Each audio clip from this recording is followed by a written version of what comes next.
La personne qui m'a demandé comment je mangeais ma crème de riz parce que tu ne l'aimais pas, soit tu ne sais pas la faire, soit bah juste t'aimes pas, donc mange autre chose. C'est tout. Vraiment, préparer une crème de riz, il n'y a rien de compliqué. Hein. Ceux qui n'y arrivent pas, je sais pas ce que vous faites. Bonjour. Je m'installe pour répondre à la petite FAQ que je vous ai mise sur Instagram. Hop. Mon téléphone et mon petit mug de Noël. Beaucoup trop cute. Alors je sais qu'on est mi-novembre, mais moi Noël c'est à partir de début novembre. Je pense même qu'on aura la déco de Noël avant d'avoir la vraie déco. 1er décembre, on va faire les magasins pour l'appartement, pour décorer Noël. C'est hors de question de passer un Noël sans déco. Donc petit latte maison de Noël. Et je vais répondre à la FAQ que je vous ai mis sur Instagram. D'ailleurs, je pense qu'on parlera un petit peu de l'emménagement ici dans l'appartement, dans la FAQ, parce qu'on m'a posé des questions par rapport à ça. Alors, je reprends ma story que j'ai mis du coup hier sur Insta. En vrai, c'est cool, il y a quand même pas mal de questions. Donc, je vais pouvoir répondre à tout ça. Pour rester dans le thème de ce dont je vous parlais juste avant, je vais répondre d'abord à ces deux questions. Je regarde si j'en ai d'autres par rapport à mon déménagement. Non. Donc j'en ai une, c'est est-ce que tu t'es installé à Montpellier et pourquoi t'as emménagé à Montpellier? Alors déjà, bah oui, je me suis installée à Montpellier, donc depuis début septembre. Et pourquoi? Remettre le contexte pour ceux qui ne me connaissent pas du tout, je suis belge à la base, si vous ne l'avez pas encore entendu avec mon accent. Et là, ça faisait 2 ans, du coup, avec mon chéri, qu'on voyageait en fait entre la Belgique, le sud de la France, donc Montpellier, parce que lui vient de Montpellier, et l'Asie. Donc on a fait 5 mois en Thaïlande cette année. L'année dernière, on avait fait 4 mois en Thaïlande, 4 mois à Bali, 2 mois en Thaïlande. Donc voilà, le reste du temps, on était un peu ici, un peu en Belgique. Et là, en fait, on a décidé de rentrer en France pour notre prépa qui va se faire en 2025. Et du coup, de s'installer à Montpellier. Pourquoi à Montpellier? Tout simplement parce que lui vient de Montpellier. Moi, je viens de Belgique, mais j'ai toujours dit que voilà, la Belgique, je n'étais pas faite pour vivre là sur du, sur du long terme parce que j'aime trop le soleil, j'aime trop le soleil et j'aime trop le beau temps. Donc bah, moi, ça me va en soi de m'installer dans le sud. Et bah, du coup, on s'installe ici. On ne sait pas pour combien de temps. On sait que bah, minimum jusqu'à fin 2025, on sera ici, le temps de faire notre prépa, faire nos compétitions, etc. Et bah, par la suite, est-ce qu'on continuera de voyager ou pas? Ou est-ce qu'on s'installera pour de bon ou pas? Ça, je n'en sais rien. L'avenir nous le dira. Là, du coup, on a un petit appartement, on loue un appartement à Montpellier. Et on compte bien y rester un petit moment. Donc voilà pour la première question. Bon, je vais les faire dans l'ordre. Déjà, la première, c'était comment tu manges ta crème de riz? J'arrive pas à aimer. Déjà, t'es pas obligé d'aimer la crème de riz. Si t'aimes pas la crème de riz, ça ne sert à rien de te forcer. Et comment je la mange? En fait, je la mange de façon différente. Soit je la mange chaude, soit je la mange froide, où je mets directement de l'eau froide dans la crème de riz et je la mange directement. Après, attention, ça ne se fait pas avec toutes les crèmes de riz. Certaines crèmes de riz doivent être chauffées, donc faites attention à ça. Ou sinon, ce que je fais, c'est que j'utilise de l'eau chaude pour faire ma crème de riz. Et ensuite, je la laisse reposer au frigo toute une nuit. Bon, ça peut être 2-3 heures, en soi, c'est suffisant. Et du coup, ça fait un espèce de flan. Je dois en préparer une pour demain. Donc, je pense qu'après cette vidéo-ci, je vous filmerai ma préparation de la crème de riz et du coup ce que ça donne au bout de 2-3 heures pour que vous voyez l'aspect du flan que je vous parle quand on fait chauffer l'eau chaude et qu'on la laisse reposer au frigo. Alors, prochaine question. Bonjour Noémie, pourquoi as-tu arrêté le coaching avec The Prep Dad? Alors, il n'y a pas de raison, ça s'est mal passé avec lui ou autre, pas du tout, ça s'est très très bien passé avec lui, on est actuellement encore en bons termes. C'est juste que, en fait, à la base, j'avais dit que cette année, ça serait ma dernière année de compétition, tout simplement parce que, pour ceux qui ne le savent pas, j'ai déjà 28 ans et je sais que je ne peux pas faire ça pendant des années, j'ai d'autres projets derrière. Et la prépa, il faut savoir que c'est beaucoup de sacrifices, il faut mettre beaucoup de choses de sa vie de côté, et ce que je ne suis pas prête à faire pendant 10 ans. Donc voilà, là, je me dis que ça serait peut-être pas ma dernière année, peut-être plutôt mon avant-dernière ou quelque chose comme ça. Mais je voulais du coup mettre toutes les chances de mon côté. Et en bikini, pour moi, la personne qui a montré le plus de preuves en Europe, c'est Moreau, du coup. Je sais même pas si son prénom se dit comme ça, mais je pense que c'est comme ça, c'est Team MHD sur Insta. Donc j'ai choisi de partir avec Team MHD pour mettre toutes les chances de mon côté pour cette dernière prépa, qui sera peut-être pas la dernière finalement, mais voilà, c'était la raison, juste la raison de base qui m'a fait changer de coach. Pour autant, de Prepdad, donc Louis travaille beaucoup plus que moi au niveau diète et entraînement. Il travaille exactement de la même façon que moi. Enfin, il a vraiment la même, pas exactement, mais il a vraiment la même vision que moi au niveau de la nutrition et des entraînements. Donc c'est quelque chose qui m'a beaucoup plu dans le coaching et même dans le suivi avec lui. Par contre, avec Mro, c'est complètement différent. Pas du tout la même vision que moi au niveau de la nutrition, au niveau des entraînements et même au niveau du suivi, c'est complètement différent. Mais ça me convient et comme je l'ai dit, voilà, j'ai regardé autour de moi et il n'y a rien à faire au niveau des bikinis. C'est quand même lui qui a fait le plus de preuves jusqu'à maintenant. J'ai juste voulu mettre toutes les chances de mon côté. Donc voilà la raison tout simplement de mon choix de coach et de mon changement de coach. Alors, prochaine question. Coucou, pas de question, mais tu as pris des épaules et des fessiers. Déjà, ça me fait super plaisir parce qu'il y avait en bikini, c'est ce qu'il faut. Des fessiers et des épaules, principalement. Bon, il y a d'autres choses aussi, mais c'est quand même les deux groupes musculaires qui vont vraiment faire la ligne bikini. Donc, merci à toi, ça me fait super plaisir. Ensuite, pourquoi tu as commencé la musculation? Pourquoi pas un autre sport? Alors, la musculation, j'ai commencé, je pense, vers mes... en fait, j'ai commencé la salle de sport à mes 18 ans, quand j'ai commencé mes études et que du coup, j'étais plus chez mes parents. Quand j'étais chez mes parents, je faisais, pendant mes secondaires, comme on dit en Belgique, ici c'est plus le collège, lycée, machin, enfin bref, voilà, vous avez compris. Je faisais du volley depuis peut-être 5-6 ans. Une fois que j'ai dû me déplacer du coup pour changer d'endroit pour mes études tout simplement. Continuer le volley, c'était compliqué, j'avais pas spécialement envie de changer d'équipe, etc. Donc j'ai commencé la salle de sport à la base avec ma cousine qui m'a dit Noémie, je me suis inscrite à la salle de sport, ça te dit pas de commencer avec moi? Je me suis dit let's go, je vais m'inscrire avec elle. Et au début évidemment on faisait que du cardio, hein, on faisait du tapis, du vélo, des escaliers, ce genre de choses. Ça a duré peut-être pendant, je pense, 1-2 ans même, où du coup c'était principalement du cardio, un petit peu d'abdos, ce genre de choses, des exercices au poids de corps, voilà. Mais ça me permettait de faire du sport malgré mes études. C'est à ce moment-là aussi que j'ai commencé à beaucoup m'intéresser à la nutrition. Parce que j'ai pas tout de suite fait des études de diététique, pour ceux qui ne le savent pas. J'ai d'abord fait des études de psycho.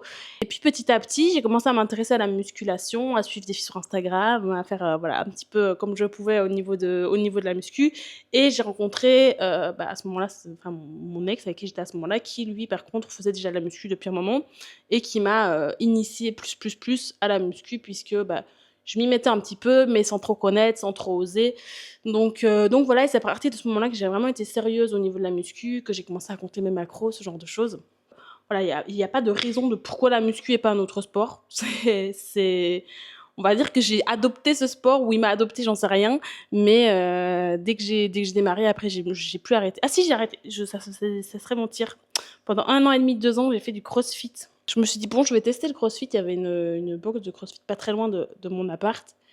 Et j'ai kiffé le crossfit. Donc, je me suis inscrite.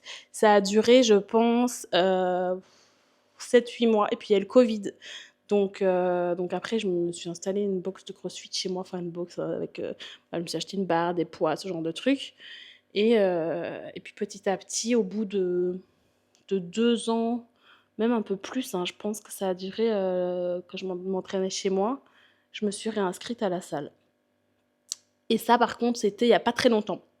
Donc ça, la réinscription, enfin, il n'y a pas très longtemps, il y a 3 ans, c'était en octobre, donc c'était plus ou moins cette période-ci, je me suis réinscrite à la salle de sport il y a 3 ans. Ah purée, je mélange en fait. Oui, donc il y a eu cette période où j'ai fait du crossfit, ensuite Covid, donc je faisais du sport à la maison. J'ai continué à faire de la muscu, crossfit, etc. à la maison. Et puis, j'ai repris le volley. J'ai repris le volley en même temps que la salle de sport. Donc, il y a 3 ans, je me suis réinscrite à la salle de sport et j'avais 2 entraînements de volley, un match, et j'essayais de faire 3 entraînements de muscu. En plus de mon boulot, du coup. Donc, ça, c'était un peu compliqué. Et puis, comment ça s'est passé? Et puis je me suis blessée au mollet, à un doigt. Donc, en plus de ça, voilà, je me suis intéressée à ce moment-là vraiment au body et pas juste à la muscu pour moi. Et j'ai décidé de me lancer à fond dans la muscu et de faire plus que ça pour faire de la compétition. Donc c'est à ce moment-là, au moment où je me suis blessée, je me suis dit, bon, bah, c'est un signe, il faut que, faut que j'arrête le volley pour me mettre à fond dans la muscu et faire bah, en fait ce qui m'intéresse. Donc là, j'ai arrêté le volley et donc ça fait, bah, là, ça va faire allez, un peu moins de 3 ans que je suis que muscu. Donc voilà, mais il n'y a pas de. Je dévie un petit peu du sujet, mais il n'y a pas de raison de pourquoi la muscu et pas un autre sport. Ça fait vraiment petit à petit. Et comme je l'ai dit, c'est ce sport qui m'a adopté, ou moi qui l'ai adopté, j'en sais rien. Mais en fait, ça m'a appris tellement de choses sur moi, ça m'a appris à me dépasser, ça m'a appris à être disciplinée aussi. Et ça m'a appris énormément sur moi-même. Ça m'a aidé à sortir de plusieurs galères dans ma vie, dont mon premier épisode de burn-out. Donc voilà, la muscu m'a beaucoup appris. J'adore la muscu et en plus de ça, elle m'a beaucoup apporté, elle m'a beaucoup appris. Euh, donc, euh, donc voilà, il n'y a pas de pourquoi j'ai commencé, pas de raison de pourquoi j'ai commencé la muscu et pas un autre sport, mais plus de pourquoi j'ai j'ai continué en fait la muscu. Donc voilà, on va passer à la prochaine question. T'as des origines thaïlandaises, juste pour la rep, je regarderai la vidéo. Et donc, je n'ai pas d'origine thaïlandaise, mais on m'a demandé si j'avais des origines thaïlandaises, on m'a demandé si j'avais des origines latino, italiennes, espagnoles. Enfin, on m'a demandé toutes les origines. Ben, asiatiques, du coup, pas que thaïlandaise, asiatique, eurasienne, enfin bref. Mais voilà, non, je n'ai pas d'origine. Je suis 200% une bande belge. Voilà. Alors, comment faire pour perdre du gras et gagner du muscle? Merci. Alors pour répondre à cette question, déjà, il faut savoir qu'il est tout à fait possible de perdre du gras et prendre du muscle en même temps, notamment quand tu es débutante ou même intermédiaire, en tout cas que tu as encore une grande marge de progression devant toi dans ce domaine-là. Si tu es en léger déficit, que tu as un apport suffisant en protéines, tu vas pouvoir prendre du muscle tout en perdant du gras. Évidemment, si ton déficit dure depuis trop longtemps, que tu es très très basse en calories, que tu n'as pas suffisamment d'apport en protéines, etc., ça va être compliqué. Mais si tu fais les choses intelligemment, tu peux prendre du muscle et perdre du gras. Est-ce que c'est le plus optimal? Non. Pour prendre du muscle, le mieux est d'être en surplus calorique. Après, voilà, ça va dépendre de ton cas. Moi, ce que je conseille, c'est si tu es une personne qui a quand même beaucoup de graisse à perdre, c'est d'abord d'être en déficit calorique sur plusieurs mois, tout en commençant la musculation, parce que comme je viens de te le dire, tu vas déjà faire du muscle en perdant du gras, donc tu vas déjà commencer ta recomposition corporelle. Mais comme je viens de le dire, le plus efficace, c'est d'être en surplus. Donc, pendant plusieurs mois, viens faire ton déficit, viens faire ta perte de gras. Éventuellement, si ça dure longtemps, parce que tu as beaucoup, beaucoup de poids à perdre, il y a des moments où tu vas pouvoir faire des diet breaks qui vont durer 2 semaines, un mois, et puis repartir en déficit. Et au bout de, peut-être, ça va vraiment dépendre. Ça va peut-être être au bout de 6 mois, ça va peut-être être au bout d'un an. Ça dépend, comme je viens de le dire, du gras que tu as à perdre. Revenir en maintien, et puis commencer un léger surplus pendant lequel tu vas faire une prise de masse musculaire durant plusieurs mois. Et au bout de plusieurs mois, là, tu pourras éventuellement, si tu auras fait un petit peu de gras. Le but est de ne pas en faire non plus énormément, mais tu vas en faire inévitablement. Et au bout de quelques mois, tu pourras repartir en déficit, reperdre le gras que tu as accumulé, plus le gras que tu n'as éventuellement pas perdu lors de ton premier déficit, et ainsi de suite. Donc, si tu es une personne qui doit perdre beaucoup, beaucoup de gras, c'est ce que je conseille. Si tu es une personne qui n'a pas énormément de gras à perdre, 3-4 kilos, allez, 5-6 kilos, déjà une bonne hygiène de vie, ça c'est hyper important. Si tu es une personne qui, déjà de base, a beaucoup de choses à revoir au niveau de l'alimentation, beaucoup de choses à revoir au niveau du sport, de ton hygiène de vie, etc., ça va être complètement différent. Ça va plus être le premier cas que je viens d'expliquer. Par contre, si tu es une personne qui va déjà à la salle depuis longtemps, qui sait déjà suivre un plan alimentaire, qui a déjà une bonne hygiène de vie, etc., mais qui a juste quelques kilos à perdre, là, moi, ce que je te conseille, c'est de faire un hard cut de 6 à 8 semaines, voire 10 semaines maximum, où tu vas pas mal baisser les calories, pas mal faire de cardio, limiter un maximum les repas libres, etc. Comme ça, tu vires un max de fat pendant ces semaines-là, et ensuite, après, tu pourras entamer un léger surplus sur plusieurs mois. Ce qu'il ne faut pas, c'est en rester en déficit pendant des mois et des mois. C'est alterner 3 mois de déficit, 2 mois de masse, 3 mois de déficit. Ça ne sert à rien. Pour prendre de la masse musculaire, il faut faire ça sur du long terme. Donc voilà, si tu fais un léger surplus, ne le fais pas pendant 2-3 mois et au bout de 2-3 mois te dire oh j'ai pris du gras, j'aime pas ma shape actuellement, je veux repartir en déficit.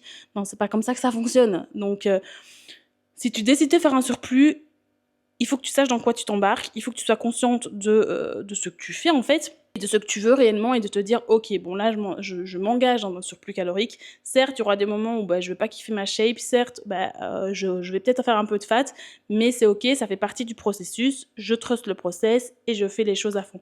Et du coup pendant 7, 8, 9 mois, 10 mois, tu vas faire un surplus calorique, puis peut-être au bout de 6 mois tu vas te dire bon là j'ai quand même pris pas mal de fat, je vais faire un cut de 4 à 6 semaines, un hard cut de 4 à 6 semaines, puis je repartirai en surplus après juste pour évacuer un peu de fat, pour que la digestion aille mieux, etc. C'est possible aussi. Voilà, il y a plein de choses qui sont possibles, mais si tu es débutante ou intermédiaire, tu peux très bien perdre du muscle et prendre du gras en même temps en ayant un apport suffisant en protéines et un déficit pas trop important et pas trop long. Alors, next question. Tu coaches aussi des athlètes pour des compétitions de bodybuilding. Alors oui, je coach des athlètes, j'en ai déjà d'ailleurs amené sur scène et pour 2025, j'en ai potentiellement 2 qui vont monter sur scène fin d'année. Donc voilà, oui, je coach des athlètes et c'est d'ailleurs, je pense, ce qui me passionne le plus parce que c'est vraiment... voilà, ça me fait vibrer, autant en tant qu'athlète qu'en tant que coach au final. Et du coup, j'enchaîne sur tu fais quelle compétition en 2025 ? Donc moi, je ferai du bikini donc, dans la fédération NPC. Et puisque je suis belge, j'ai le choix en fait entre faire un régio en France ou en Belgique. Donc je vais faire mon régio en mai en Belgique et ensuite j'enchaînerai avec, je pense, plusieurs pro-qualifiers derrière. Avoir mon état, avoir mon envie à ce moment-là, mais le but est d'enchaîner plusieurs pro-qualifiers, de kiffer, surtout si c'est ma dernière année, j'en sais rien, mais surtout si c'est ma dernière année, vraiment kiffer un maximum cette prépa et faire le plus de scènes possible. J'ai pas encore déterminé lesquelles je ferai, en plus je serai avec Antoine qui en fera sûrement aussi. Voilà, lui il va faire le régio, c'est sûr et certain. En fonction du régio, il fera ou non un ou des pro-qualifiers et du coup le but sera de les faire ensemble. Il faut savoir qu'en Belgique, c'est pas comme en France. Il suffit pas de faire un régional et ensuite tu peux enchaîner avec des pro-qualifiers. En Belgique, tu es obligé de faire top 5 pour pouvoir faire des pro-qualifiers derrière. Donc déjà, à voir si je serai qualifiée, mais bon, le but c'est que je sois qualifiée. En tous les cas, si je ne suis pas dans le top 5, que ce soit en France ou en Belgique, du coup, j'estime que j'ai pas ma place à côté de nanas qui font des pro-qualifiers. Donc voilà, ça ne servira à rien d'aller sur des scènes comme ça pour me faire... complètement humiliée face à des nanas qui ont des physiques bien mieux que moi. Donc voilà. Est-ce que tu pourrais faire une vidéo où on te suit dans ta séance ? Alors oui, je peux faire ça. Dans les dernières vidéos que j'ai postées, j'ai déjà fait une séance lower, une séance upper, si je me trompe pas. Ouais, je pense que c'est ça que j'avais fait. Mais ce que je peux faire une fois, c'est une vidéo où je vous emmène carrément dans ma séance avec moi. Ce sera le sujet principal de la vidéo. Et voilà, je vous emmène vraiment dans mon training avec tous mes états d'âme en fin de série, etc. C'est quelque chose qui peut se faire. Donc ça, il n'y a pas de souci. Je retiens et je note dans mes idées de prochaines vidéos. Ensuite, malgré mon repas du soir, j'ai envie de sucre le soir. Alors, t'as envie de sucre le soir, je sais pas ce que ça veut dire réellement de sucre, ça m'étonnerait que t'aies envie de manger un bout de sucre comme ça le soir, je ne me fous pas de toi en disant ça, vraiment, mais souvent quand les gens disent j'ai envie de sucre, c'est pas réellement du sucre qu'ils ont envie, c'est de crasses qui contiennent non seulement du sucre, mais aussi du sel, du gras, et c'est souvent le combo du sucre, gras et sel qui fait que on est addict entre guillemets. Après, est-ce que tu as envie de sucre, comme tu le dis, ou est-ce que juste tu as faim ? Si tu as faim, tu peux très bien te manger le soir un repas. Moi, ce que je fais souvent à mes clientes, c'est par exemple un fromage blanc avec des fruits rouges et un morceau de chocolat ou du granola. Ça va dépendre un petit peu de combien de calories je peux leur mettre, etc. Donc, ça va être personnalisé en fonction de chaque personne, en fonction de ce qu'ils aiment aussi. S'ils n'aiment pas les fromages blancs, on va peut-être trouver une autre idée et faire un bowl cake ou un pancake en dernier repas le soir avant d'aller dormir. C'est des choses qui peuvent se faire. Tu peux très bien... En fait, ce qui compte, c'est comment tu vas répartir tes calories sur la journée. Donc, tu peux très bien organiser 4 repas ou 5 repas si tu répartis tes, admettons, 2000 calories sur 5 repas ou sur 4 repas, ça ne change strictement rien. Donc tu peux très bien diminuer un petit peu sur les autres repas pour pouvoir te faire un 5e repas derrière, comme un fromage blanc, un pancake ou ce que tu veux en fait en dernier repas qui te fera kiffer. Après, si tu as des envies de sucre le soir comme ça, c'est peut-être aussi que tes apports sur le reste de la journée ne sont pas bien répartis. Est-ce que tu as mangé suffisamment sur ta journée? Est-ce que tu as mangé suffisamment de fibres? Est-ce que tu as mangé suffisamment de protéines? Est-ce que tu as eu des repas bien complets lors de chaque repas collation? Ou déjà, tu n'as pas mangé suffisamment de calories? En plus de ça, tu n'as pas mangé suffisamment de protéines. Ton apport en fibres, donc en fruits, en légumes, et ton volume dans ton assiette est peut-être aussi insuffisant. Donc voilà, il y a plein de choses à revoir, il y a plein de choses qui peuvent être possibles. Mais si tout le reste est ok et que juste tu as envie de manger quelque chose le soir, répartis tes calories différemment et organise-toi pour avoir un dernier repas avant d'aller dormir. Donc voilà. Alors, je pense que j'arrive au bout. En tout cas, les autres, j'ai déjà plus ou moins répondu. Et puis là, je vois que ça fait déjà 29 minutes, presque 30, que je suis en train de filmer. Donc je vais m'arrêter là parce qu'il faut aussi que je vous montre comment je prépare ma crème de riz. Donc je vais m'arrêter là pour les questions, aller préparer la crème de riz pour demain et comme ça je pourrai vous montrer d'ici 2-3 heures à quoi ça ressemble. Voilà, en tout cas, c'était chouette de pouvoir répondre à vos questions comme ça. Si ça vous a plu, n'hésitez pas à me le dire en commentaire. N'hésitez pas à me donner des idées de vidéos en commentaire aussi. Et si la FAQ vous a plu, j'en reposterai sur Insta pour vous faire de temps en temps des vidéos YouTube FAQ. Bref, du coup, j'arrête de parler parce que je parle trop. Et je vais vous montrer comment je fais ma crème de riz. Bon, déjà, il faut savoir que vraiment, préparer une crème de riz, il n'y a rien de compliqué. Hein. Ceux qui n'y arrivent pas, je ne sais pas ce que vous faites, mais il y a vraiment rien de compliqué. Donc déjà, là, je vais mettre chauffer de l'eau. Ensuite, prendre un bol suffisamment grand. Moi, vu que je n'en ai pas énormément, au final, un petit bol, ça suffit. Un bol, ma crème de riz, un fouet et j'arrive. Bon, on va mettre dans le bol déjà la quantité de crème de riz que j'ai droit. Donc là, notamment, ça va être 50 grammes. Moi, ce que j'aime bien avec ma crème de riz, enfin, c'est Axel qui m'a donné ce tips parce que je ne le faisais pas, c'est mettre un peu de sel. Déjà, quand tu le prends en pré-training, au moins, ça te donne un petit peu de sel dans ton pré-workout. Et en plus de ça, hop, ça donne plus de goût. Enfin, moi, je trouve que ça relève vraiment le goût de la crème de riz. Donc voilà. Hop là. Et ensuite, il n'y a rien de plus simple. Fouet, eau chaude et on mélange. Faites attention de ne pas en mettre trop d'un coup. Moi, je sais plus ou moins les quantités que je dois mettre, donc c'est pour ça que j'y vais direct. Mais je vais baisser comme ça, hop, vous voyez. N'en mettez pas trop d'un coup, pour pas que ça soit trop liquide. Déjà, ça va dépendre, je pense, des marques de crème de riz. Ça va dépendre aussi de ce que vous aimez. Je sais que je vais pouvoir en remettre un petit peu.